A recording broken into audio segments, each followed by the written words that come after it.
So many of you are probably familiar with the brilliant biography Unbroken.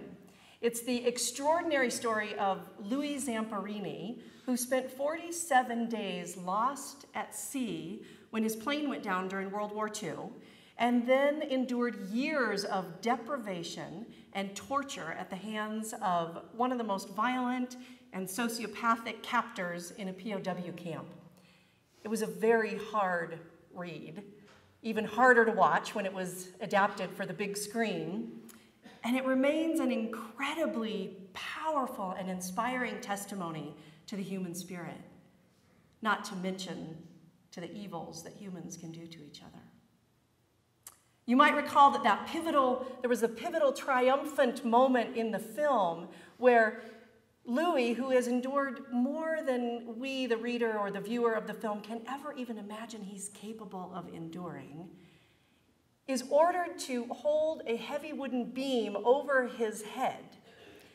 And the captor ordered another guard to hit Zamperini with the butt of his gun if he so much as lowered his arms. But the guard never had a chance because Louis never flinched.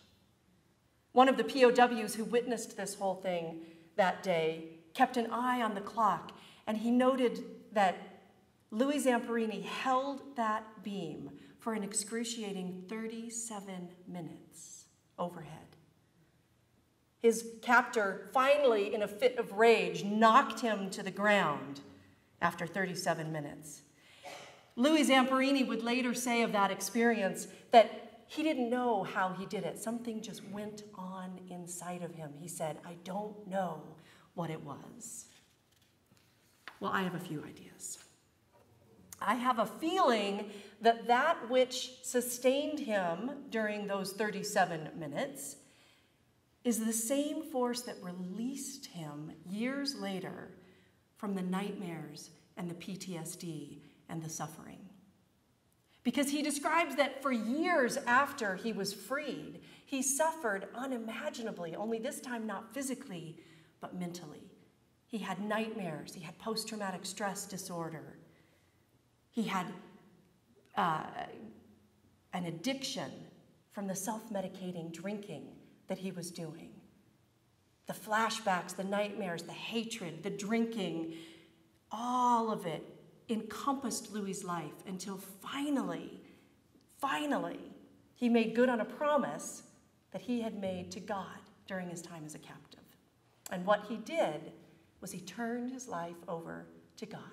He told God as a captive that if he survived, he would devote his life to God. So after several years of wrestling with his demons himself, he did just that. And in an act of selflessness that I can hardly even imagine, after turning his life over to God, he became a missionary, went back to Japan where he had been held as a POW, and instead of hunting down the man who had tortured him, as he says he had dreamed of doing, he forgave him. Now, although he never had the opportunity to meet his captor face to face because the man refused to meet Louis, Louis wrote a letter to him. And in part it said this: "I committed my life to Christ. Love replaced the hate that I had for you. Christ said, 'Forgive your enemies and pray for them.'" These are the kinds of stories that have a tendency to try to make everything look like a Hallmark moment, kind of like our Facebook pages that make everything look more glamorous and exciting than it really is. But for all of its heroism and faith and beauty, this is not a Hallmark moment, because Louis' captor didn't let forgiveness in. They didn't become friends. There was no apology. There wasn't even a handshake. But none of that mattered to Louis, because Louis spent the next 60 years of his life until his death free in his heart. He was free from the pain of the nightmares, the PTSD. He was free from hatred, free from the self-medicating with alcohol. He was free in the best sense of the word, because his being was free. He set his mind not on human things, but on the divine. And he allowed God to work through him to set him free.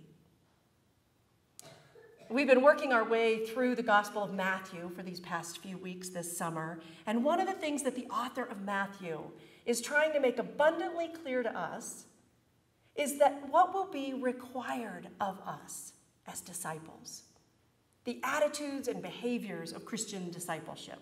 Jesus says the church will be built on a new way of doing things, not on the old order, which was the church of the Sadducees and the Pharisees. In Matthew, Jesus is saying, I am the fulfillment of the law. But that doesn't mean that things are going to be the way they were. It doesn't demand that we keep the law exactly as it was. There's a new command, the command to love. And Jesus then gave Peter the authority over the matter. And if you remember last week, our reading showed us that Jesus gave Peter the keys to the kingdom of heaven, which had to have vexed the Pharisees and the Sadducees, who were used to being in control, in the position of moral authority. But despite giving Peter that authority and the keys to the kingdom of heaven, just 2 sentences later, Jesus does something surprising. He is so clear on his mission that right after he's given Peter this authority, he offers one of his sharpest rebukes of Peter for attempting to deflect Jesus from his God-appointed destiny. Get behind me, Satan, Jesus shouted at Peter. Peter's protests against Jesus' suffering and death that he was going to have to endure may have seemed like a compassionate response to Peter, but to Jesus, it showed a lack of faith. Peter's refusal to accept God's will was seen as a stumbling block.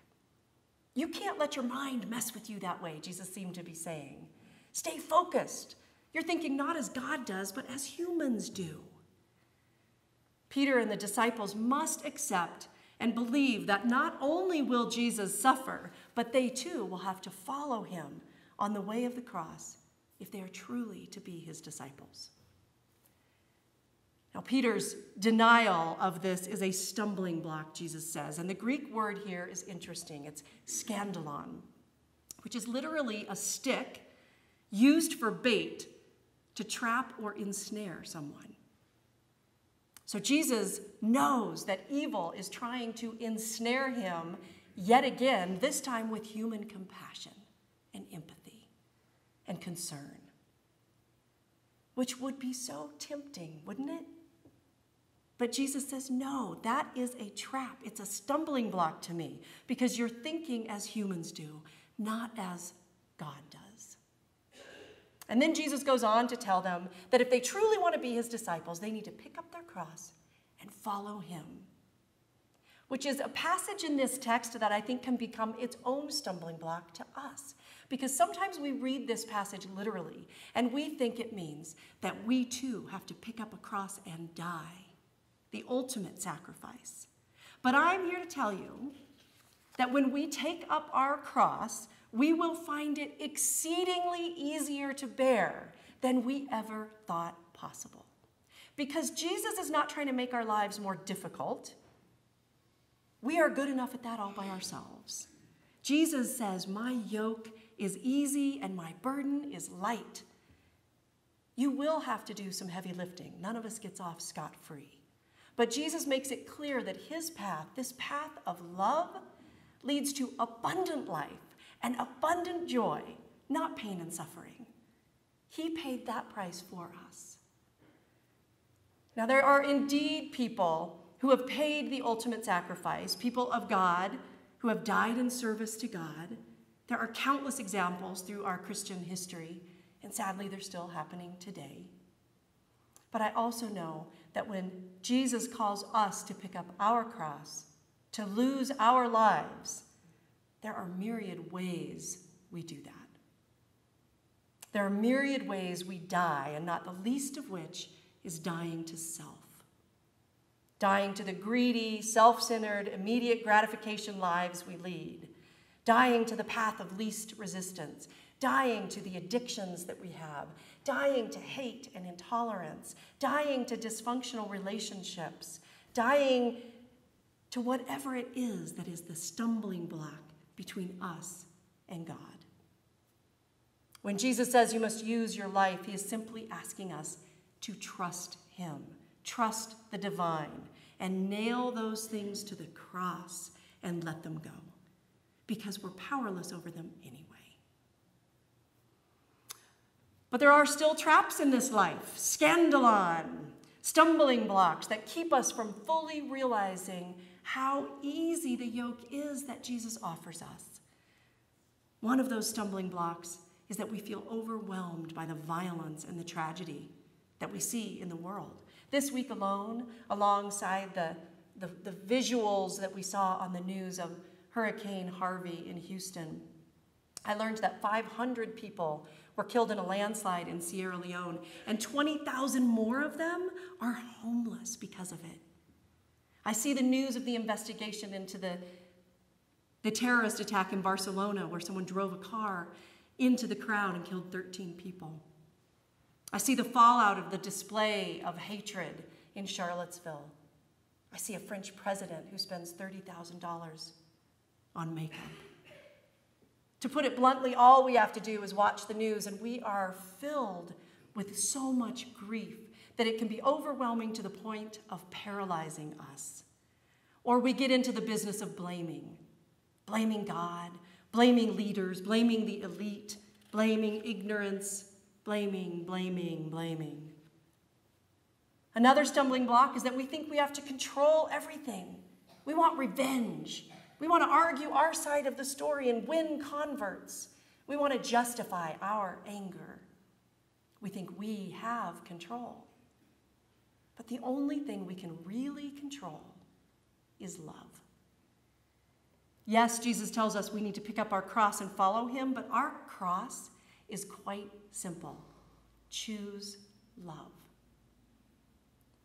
Few of us will ever need to carry the cross that a Louis Zamperini had to carry.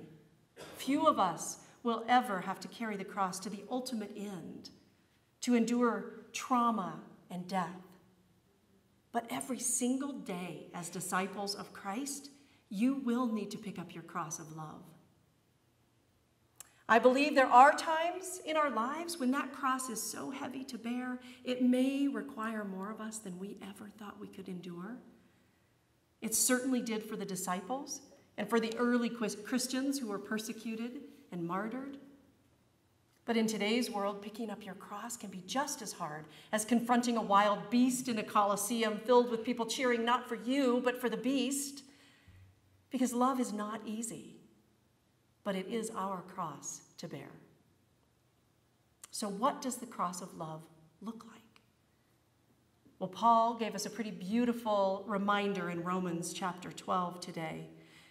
Since Christ has said to his disciples, there's a new order, out with the old Mosaic law as guidance for the people, in with the new, which is love. Paul expounds on what that love looks like, what Christian behavior might look like. He's sharing with the people this new code of behavior for being in right relationship with God, with one another, even with the Roman Empire. What does that look like? Well, I'll give you a hint. In the center of your bulletin at the bottom of the order of the worship service, it always says, our service is ended, our love in action begins. And Marie read it this morning at the top of this scripture in many of the translations of the Bible. Before the verses begin, it has a subhead that says love in action. That, in summary, is what Paul is telling us. He says our cross, our commandment, is to love each other. And we hear that over and over again in the New Testament.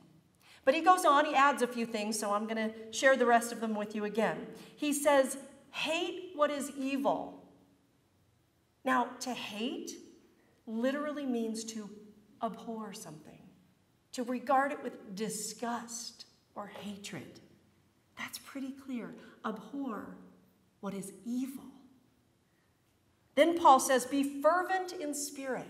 That is, serve God in everything. He says, rejoice in hope. Persevere in prayer.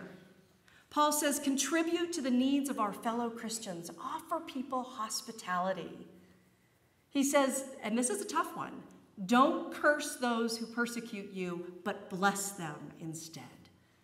Bless their angry little hearts. Do rejoice with friends who are rejoicing. Weep with friends who are weeping. Associate with people who are less fortunate than you. And I love this one. Don't think you know everything. Friends, our cross is basically to be good human beings. Paul says it right there. Now, sometimes I go along as a Christian, I have to admit, thinking about Jesus in a certain way because it's what I've done my whole life. Jesus has always been a part of my life for as long as I can remember. And sometimes I get stuck thinking Jesus is the person that I pray to. Jesus is the person in the Bible. Jesus is the historical figure. And other times I'm struck upside the head. It stops me up short. His very humanity. This was a person, a real live person. And he just wanted to preach and teach and love on everyone and show people what it really might be like to live this amazing, joyful life. And he was killed because of it. He was run out of town by people who claimed to be God-fearing religious people. And he was tortured and made to carry a 150-pound cross that he later was forced to hang on in front of all the people, including his mother. And while he hung there, people spat on him, and they made fun of him, and they waited for him to die. And just to make sure that he did, they stabbed him with a sword and watched the blood flow. Our cross is so easy compared to that.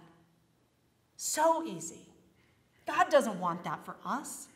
That's why he sent Jesus. And in return, all God wants for us is to love each other. As I said, most of us are never going to have to endure the kind of physical or emotional trauma that a Louis Zamperini did. Praise be to God. Our cross will likely never be that brutal. But we're not in the business of comparing crosses. Your cross is your cross. Only you know how heavy it is. My hope is that for each of us, with Christ, we will find our crosses surprisingly easy to carry. My yoke is easy and my burden is light, Jesus said. Are you tired? Worn out? Burned out on religion? Come to me, Jesus said. Get away with me and you'll recover your life. I'll show you how to take a real rest, Jesus said. Walk with me and work with me. Watch how I do it. Learn the unforced rhythms of grace. I won't lay anything heavy or ill-fitting on you. Keep company with me, Jesus said, and you'll learn to live freely and lightly. That's the Message version, by the way, of Matthew chapter 11, verses 28 and 29. You'll learn to live freely and lightly. Many years after his captivity, Louis Zamperini said that when he was able to hold that beam overhead for 37 minutes, he couldn't explain it. Something just came over him. I don't know what it was, he said. My prayer is that when you take up your cross, you too will be able to persevere. That something will just happen inside of you, and you will make love come alive in you. It will enable you to not be overcome by evil, but to overcome evil with good. Something that will allow you to overcome the stumbling blocks and focus on the divine. And in the end, that you will live freely and lightly. Amen.